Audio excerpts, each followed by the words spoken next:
One of the biggest concerns right now that you'll hear a lot of people say is kids are always on technology. They're not really doing the skills that I did growing up: coloring, cutting, gluing, using Play Doh, working with clay, working with our hands, doing those types of things.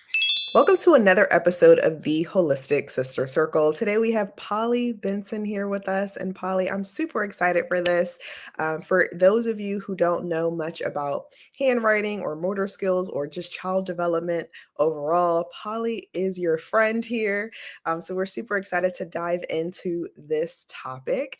And Polly, to just really start us off, I would love for you to just share with us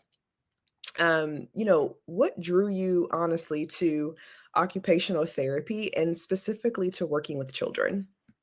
Oh, well, that's a good question. We've actually spent some time talking about this recently because I'm going to be on a TV show that talked about my legacy and the legacy that I want to leave. And so I had to kind of go back and reflect like where that all started and kind of pinpointed an episode on a school bus one day when I was sitting in the back. I was older, I was probably fourth or fifth grade, and the bus was really loud and everybody got in trouble. And so they pulled over, and the bus driver said to everyone to quiet down, like yelled at us. And so we're all sitting there and we're all quiet and we're all waiting, and he wouldn't go and he wouldn't go, and like I think he was trying to make a point.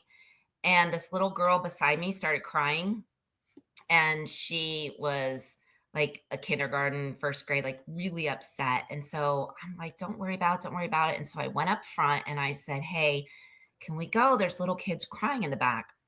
And then I walked back to my seat, and he left. And everyone's like, "Oh my gosh, what did you say? What did you say?" And I was like, "Well, I just told him that somebody was crying, and I mentioned that could we go?" And it really was just this feeling of advocating for somebody else. And I've always been a real creative person. I've enjoyed crafts and working with my hands. And throughout my life, I enjoyed problem solving and making things. And when I got into school and college, we had to kind of decide, what we wanted to be when we grew up. And I found occupational therapy and did some volunteer work, and I loved it. It was a lot of hands on and activities and working with kids and working with people that had deficits and kind of advocating for them. So that's kind of where it all started.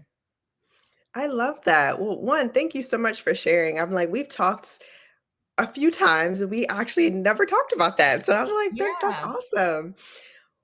In your experience, what have you seen, or just within your work overall, what have you seen that has really been um, taught about children and their inner world just over, the years that you've been just working with children? Like, what has that process look like? And um the reason I'm asking this too is because obviously there's so many stages of just children's lives, and we understand that with them within all of these stages and just how the world continues to develop, there's so many things that honestly parents are just a little bit concerned with, Mhm. especially when you are a parent of a child who may be slower when it comes to just developing overall and not really getting the answers that you're looking for. So we'd just love to know from your perspective, what has this experience just really taught you about a child's inner world and how they just kind of receive information, regardless if they're on track or if they're a little bit slower when learning? Well, when I first was in OT and the school systems, and I went into an IEP meeting. And IEP stands for Individualized Education Plan. And so a lot of times I was in there as the professional, as the OT, and I would report on how the student was doing and where we want to take them and what kind of our goals were. And so as time went on, really, especially more recently, there's a lot of neuroaffirming type language that needs to be used. Whereas, we were maybe trying to say in the old days, like, this student will perform this task, and in a certain amount of time. Whereas now it's like we're trying to use the language to help really support the student where they're at. Um, After my kids got in school, my youngest had some speech deficits and problems. And so we got him to speech therapy. And so then I started attending IEP meetings as both a parent and a therapist. And so I could see from the parent's perspective. And I always felt like after that moment when I was in a meeting with a parent that I could see like that this certain parent needed some advocacy, or this other parent, was really fighting a system that it may or may not have been worth the battle. And so, but as far as the kids, like I just really feel like we used to be set more in goals, and I would pull that student out and work with them on that goal. Now it's more we push in and we try to work within the environment that they're in and really try to help the student to thrive, and be very cautious and concerned with not telling the student that they can't do something, but let's try a different approach and let's try something that's maybe a different way of looking at something. And I have found my biggest passion was in educating teachers and parents, because Hmm. oftentimes we were working with the student and we never got that extra step to help the teacher understand why we did things, or the parent, this is what you can do at home. And so I think over the years that has really changed too. We're getting seeing more involvement by the parents, and um, parents do need to advocate for their student. And when somebody says, oh, it's time for discharge, then it's like, well, wait, we're not done yet. Like oftentimes in a school system, they might be graduating from a particular task or activity or grade, but then we might need to move to life skills, or we might need to look at more, how are they adapting in their current environment and non-traditional OT ways. So we're seeing a lot more of that too. Wow. Now, this is really interesting. So, we do have one question that just came in. And the question is, let me see here. Okay. What are some of the early signs that a child is struggling with fine motor skills and parents completely overlook them? So, one of the biggest concerns right now that you'll hear a lot of people say is kids are always on technology Mm, and they're not really doing the skills that I did growing up: coloring, cutting, gluing, using Play Doh, working with clay, working with our hands, doing those types of things. And, I believe there is a place and time for technology. And I also believe and can see the deficits and the problems that are showing up because of students always being on technology. So, um, one of some of the early signs might be that they're having struggles with cutting, or with coloring. Maybe they don't really have to hold their pencil or their crayon the correct way until like age 5 or later. We can often have students that, don't quite develop that grasp early on. But you see adults with very unfunctional grasps. So, like, for instance, when you're holding a pencil, the tripod grasp or quadrupod, which is 4 points of contact. So, I hold with a tripod grasp. So, that means you have 3 points of contact. A quadrupod is also functional, has 4 points of contact. But if your student's holding like this, or if you're an adult, they might write like this. So they're very functional and they're very fast that way. So, there's a time and a place to pick that battle. And I usually start young. But if they're in high school and they're holding their pencil funny, but they're writing fine, then, that's not a battle you want to pick. So, I look for early signs, things like tying your shoes. Like they should learn how to tie their shoes by kindergarten. Some don't, some are a little delayed, and that's okay too. But maybe they need a different way to tie their shoe or a different technique. Um, but what we often see with impaired grasp is a student that has a flexed wrist. And so, because they're playing on technology or swiping, their wrist is bent. So, I always encourage parents to use a stylus and to get the wrist in flexion so that when they're mm. drawing on a device or they're tracing letters on a device, that they're more functional and more in the proper alignment for development. Wow. I have a question for this as well, and or a question to this to piggyback off of this question is with technology, and obviously that is great for students. But what about your teenagers or your young adults or the ones who are actively on their devices all of the time, even if you work from home? Would you recommend that they have a stylus as well? Like, does that imprint do more harm than good as you continue to grow in age? Um, I think, like high schoolers and middle schoolers, they become Mhm. very efficient at their technology, whether they have a stylist or not. I wouldn't recommend going back to a stylist with an older student Okay. unless they're like a special needs student and they need to write their name or they're having trouble writing the actual functional motor process of writing. Okay. Um, so not, typically, but what I do see is, kids that are on technology all the time. Like my son, he's 22 and he has a terrible handwriting grasp, but he's 22 and he's very independent. And he's not going to change that. So, it's just a matter of like as they're in that developmental age, did you miss it? Did you miss that stage in time? I don't know. But like my son, he's a finger pecker. He does a little bit, but I mean, there's some really cool typing programs out there that are free. And if you can get your student practicing typing, it's great fine motor skills and it's a great and Mhm. efficient way to learn how to type. So yeah, that's kind of how I feel about that. No, that's super helpful. Okay, we have one other question that just came in. Let's see. Oh no, we have two. Okay, the first one is, what does handwriting actually reveal about a child's development? Oh wow, that's an interesting question.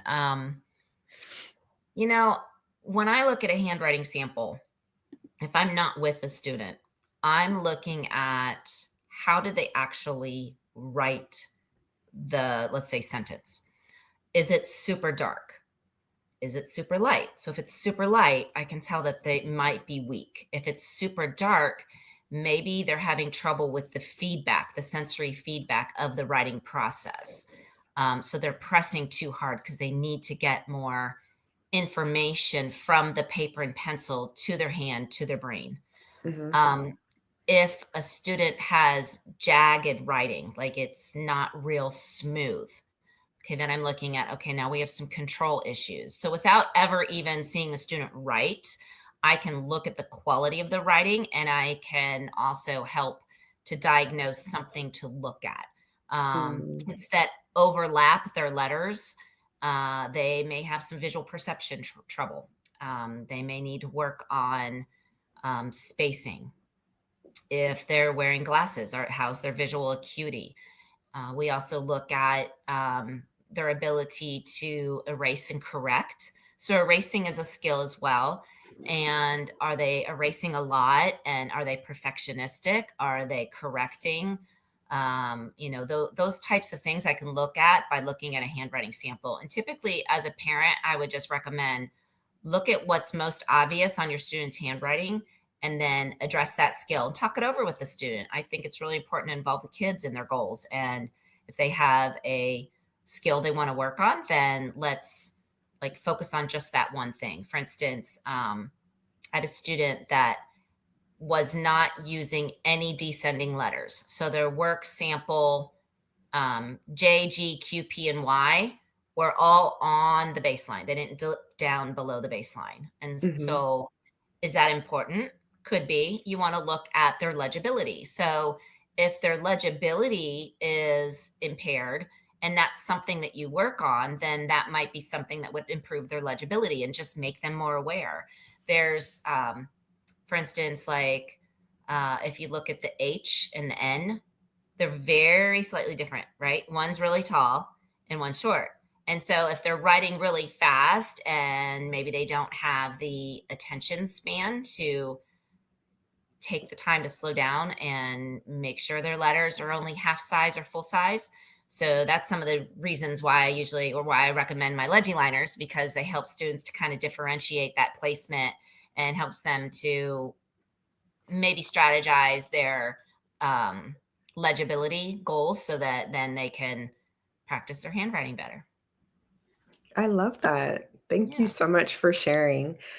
We have one other question that just well, I think it's actually a great component to what you just said. How do handwriting difficulties impact how a child sees themselves, their confidence, their voice, their willingness to try? I think that's such a good question.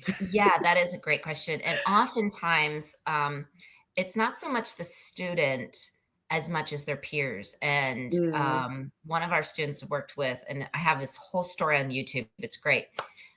His name was Court, and he was embarrassed about his handwriting, and his mom kept asking the teachers for therapy, and he didn't qualify because he didn't have the speech deficits, he didn't have the psychological deficits, he didn't have any. He was really smart, his just handwriting was not good. And so we were working on handwriting over the summer one time, and we taught him, how to be more legible and how to space his letters and how to skip lines and things like that. It was some really simple teaching, but um, then when he went back to school, he had a what we call it. Our school system was called curriculum light, and so you go in and you find out like each teacher what they're teaching and what the curriculum is. And so he had worked on a some type of a handwriting sample with a picture, and it was on the wall. And he was like, "Mommy, I mhm, can't wait for you to go see my writing. I'm so excited for you to see my writing." And he could tell that before he was embarrassed and his peers made fun of him, but now it was like, I'm up on the wall. My teacher was so proud of my work. She put it up on the wall, and then the mom could still see that, before she'd compare his writing to everybody else's, and she'd be like, "Oh my gosh, like that's my son. I could instantly pick it out." But she had to look for it. Like it was actually on level and on pace. And so that was a really important moment for her and for him to improve his self-esteem, because now he knew his writing was better. And just took a little bit over the summer, and working on some fine motor strength and helping him to see what could make that writing better was just two little techniques we used. He was a fishing. He loved fishing, fisherman, fisher boy, whatever you want to call it. And so we talked about the down letters going below the water, like your fishing hooks, and so just one little thing like that, and it really stuck with him. that's amazing. Yeah. So this is so good. After I know we talked about so much as far as the development, self-esteem, things of that nature. How did all of this transpire into the Legiel Liner? And can you tell us a little bit more about what the Legiel Liner is? Yeah, sure. So the Legiel Liner is a rolling ink stamp. I have one right here. And if you can see, it just has the little handwriting pattern. It has the solid line, the stripe, the dash line, and the solid line. And what was happening was I was pushing into classrooms. So we stopped pull out. We started pushing more and more into classrooms. And a student would have, like, this is one of our Halloween October worksheets, and it didn't have any lines. And so what we would do was, oh, I got to find a hard surface here because I don't want this to mess up. But what I would do is I would draw the lines on, the paper right next to the student's um, writing right here. And they could practice consistently using that little dashed line. And that guideline was what would help them to differentiate the sizing of the letter. And Mm. the first one I actually did was this large, huge stamp. It's called a rotograph. And I would roll it across the paper. And the students were like, "Let me roll the lines. Can I roll the lines?" So they were motivated and excited. And then the teachers saw it and said, "Oh my gosh, you have to patent that." And so I was like, okay, I went home and I'm like, how do I get a patent? And so I had this great idea and just this one little stamp. And I started going around to different classrooms and taking it with me. And the teachers were like, wow, can you make one smaller? Can you make this? Can you make that? And so now I have 24 different stamps. And what's fun about them is that the kids are motivated by them, and they help them to consistently practice. So I could leave a stamp with the student and go off on my way to other students, other classrooms, and that teacher then can replicate those lines. A lot Mm. of times people ask me, well, why can't I just use handwriting paper? Well, you can, but if you have a fourth or a fifth grade student, they're going to lose that paper. The teachers hoard it because they don't want to overuse it, and they don't want to use it on the rough draft. They just want to use it on the final copy. And so it's like, no, this is meant for practicing. So what's nice about the ink stamps is they're refillable ink. So you have an unlimited supply. You can roll out the lines, and it's really a win-win for both the teacher and the student.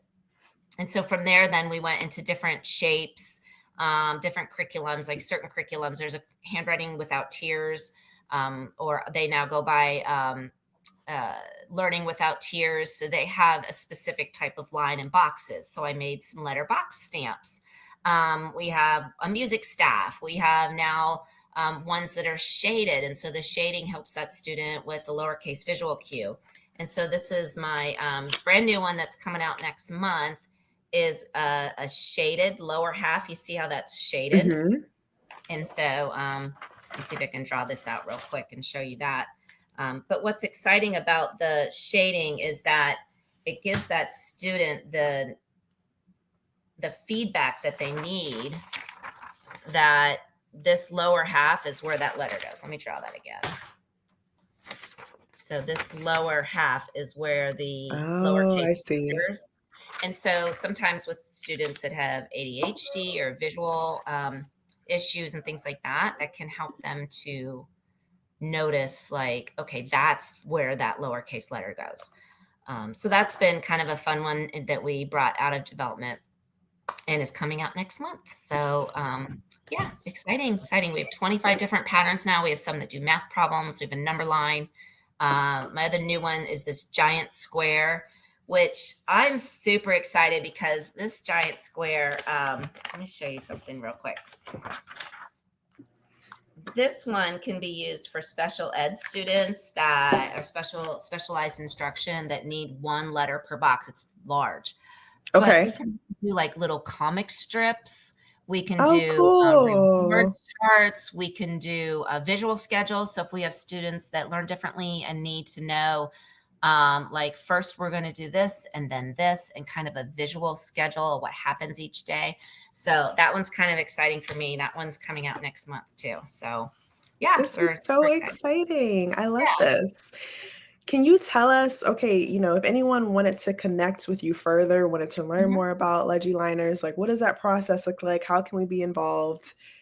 Let us Yeah, know. so I am on all the social medias at Legiel Liner, so Instagram, Facebook, TikTok, and those are the best places to see exciting ideas and all the different stamps because I have so many people that will post them from their classroom, teachers, influencers that love using the stamps. So those are some great ideas. If anyone wants to buy stamps, you would go to legieliner.com and you can get a 10% discount if you get 3 or more stamps and throw them in your cart, and that'll automatically be applied. And then if they want to sign up for my newsletters, those are on my website as well. I send out 3 newsletters a week. Sunday strategies for handwriting. Worksheets Wednesdays is all free worksheet. Every single Wednesday I send out a free worksheet. And then Feature Friday, I usually feature different other companies that are in the OT world or education space. And this Friday, I'll be having a Black Friday special. So that's something else that someone can click on there and find me and get that special too. Amazing. Well, this is so much fun, Polly. Thank you so much for connecting with us and sharing your Sure. expertise with us. And what I'll do for everyone who's listening as well, I'll go ahead and put all of her information in the description notes of the episode, so you are more than welcome to connect with her further as well. That sounds good. Awesome, awesome. Well, thanks again. And again, until next time, we will be here every week. So please continue to tune in to the Holistic Sister Circle and tune into Legiel Liner if you want to learn more from Polly. Thanks so much. Thanks for having me.